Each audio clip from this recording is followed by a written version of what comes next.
عزیز طلباء، ایک زمانہ ایسا تھا کہ مسلمان عروج پر تھے، ترقی پر تھے، اور اس کے مقابلے میں آج جو ترقی یافتہ دنیا نظر آتی ہے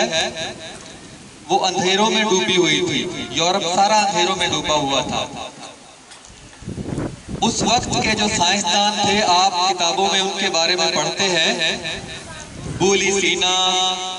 جسے ابن سینا کے نام سے، اور بہت سے لوگوں نے اداروں کے نام بھی ابن سینا رکھے ہوئے ہیں، جابر بن حیان ہے، ضیاء الدین ابن بیطار ہے، بہت سارے دوسرے سائنسدان ہیں۔ وہ جن مدرسوں سے پڑھتے تھے، جن اداروں سے وہ پڑھتے تھے، تعلیم حاصل کرتے تھے، تخلیق اور تحقیق کا کام کرتے تھے، وہ صرف دینی مدرسے نہیں تھے۔ ان کے اندر صرف قرآن اور حدیث اور فقہ کی تعلیم نہیں دی جاتی تھی، ان کے اندر قرآن، حدیث، فقہ اور جدید علوم کی بھی تعلیم دی جاتی تھی جو اس وقت تھے۔ ان اداروں میں قرآن و حدیث کے ساتھ ساتھ ریاضی بھی پڑھائی جاتی تھی، وہاں پہ حیاتیات بھی پڑھائی جاتی تھی، طب بھی پڑھائی جاتی تھی، نباتیات بھی، جغرافیہ بھی، اور علم النجوم بھی، ستاروں کے بارے میں فلکیات بھی پڑھائی جاتی تھی۔ تو اس وقت کے جتنے جدید علوم تھے ان کے ایسا نہیں تھا ہماری طرح کے دنیاوی تعلیم کے ادارے الگ تھے، اسکول اور کالج یونیورسٹیاں الگ تھی، اور دینی تعلیم کے مدرسے الگ۔ ایک ہی جگہ پہ سب کچھ پڑھایا جاتا تھا، وہیں پہ رصد گاہیں بھی تھیں، تجربہ گاہیں، لیبارٹریاں بھی وہیں پہ تھی جہاں پہ تجربات کیے جاتے تھے، اور اس کا نتیجہ یہ تھا کہ وہاں سے سائنسدان نکلتے تھے، سائنسدان بڑے بڑے، اور جنہوں نے مسلمان دنیا کو ایک عرصے تک ترقی کی منزلوں سے ہمکنار کیے رکھے۔ آج بھی ضرورت اس امر کی ہے کہ ہم اپنے اداروں میں اس جو جہاں دنیاوی تعلیم حاصل کی جاتی ہے وہاں بھی اصلاحات کریں، اور دینی اداروں میں بھی اصلاحات کریں۔ یہ ہر وقت کی ضرورت رہی ہے کہ ایک عالم دین ساتھ بنے، قرآن و حدیث کا علم بھی حاصل کرے، اور ساتھ ساتھ سائنسدان بھی ہو، ساتھ ساتھ طبیب بھی ہو، ڈاکٹر بھی ہو۔ بلکہ کچھ عرصہ پہلے تک تو یہ لازم تھا کہ جو بھی دینی مدرسے سے تعلیم حاصل کرتا تھا وہ طبی تعلیم بھی ساتھ حاصل کرتا تھا، وہ حکیم بھی تھا، تاکہ وہ باعزت روزی کما سکے۔ جب سے یہ ادارے الگ ہوئے ہیں، ہمارا جو دینی طبقہ ہے، جو اسلام پسند طبقہ ہے، وہ الگ تھلگ ہو کر رہ گیا ہے۔ اگر ان اداروں کے اندر جدید علوم پڑھائے جائیں تو یہاں سے تعلیم حاصل کرنے والے طالب علم عام لوگوں کی طرح مختلف محکموں میں نوکریاں کر سکتے ہیں، اچھی ملازمتوں پہ جا سکتے ہیں، اچھے عہدوں پر فائز ہو سکتے ہیں، اور جتنے اچھے عہدے پر بندہ فائز ہوگا اور اسلامی علوم سے بہرہ مند ہوگا، اتنی ہی تبلیغ زیادہ مؤثر انداز سے کر سکے گا۔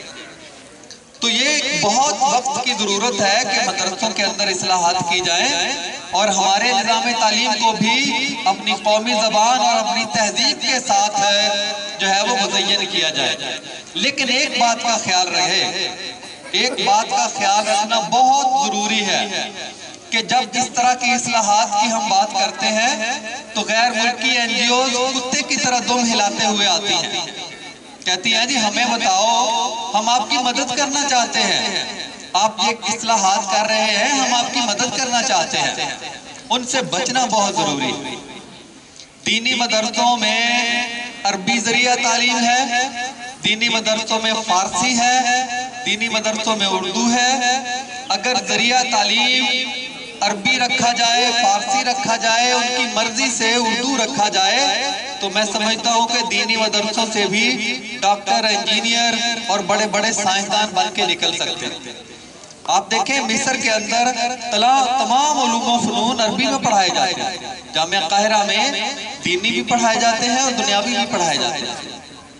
قاہرہ کی یونیورسٹیوں میں، دمشق میں سارے علوم عربی میں پڑھائے جاتے ہیں، اور بھی چھوٹے چھوٹے ممالک میں بھی عربی میں پڑھائے جاتے ہیں۔ ہمارے ہمسایہ ملک ایران میں فارسی میں پڑھائے جاتے ہیں۔ تو ساری کتابیں نصاب تیار ہے، ان کو اجازت دی جائے کہ وہ عربی میں پڑھنا چاہے، وہ فارسی میں پڑھنا چاہے، جس میں پڑھنا وہ آسانی محسوس کرتے ہیں ان کو آسانیاں فراہم کی جائیں، نہ کہ این جی او سے پیسے لے کر وہاں بھی انگریزی نصاب جو ہمارے تعلیمی اداروں میں رائج ہے، جس کے پڑھنے سے رٹو طوطے نکل رہے ہیں، کوئی کام کا نہ سائنسدان، نہ ڈاکٹر، نہ انجینئر۔ تو عزیز طلبہ، یہ ہمیں وہ دور جو ترقی کا دور تھا ہمارا، اس سے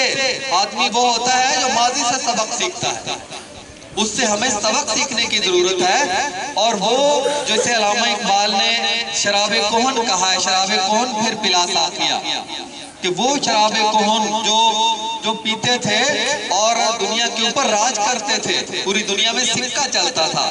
وہی شراب کہن آج پینے کی امت مسلمہ کو ضرورت ہے۔ میری اللہ سے دعا ہے کہ ہمیں وہ وقت دیکھنا نصیب ہو جب ہم بھی ترقی پذیر نہیں، ترقی یافتہ قوموں میں شمار ہوں، اور سپر طاقت کے منصب پر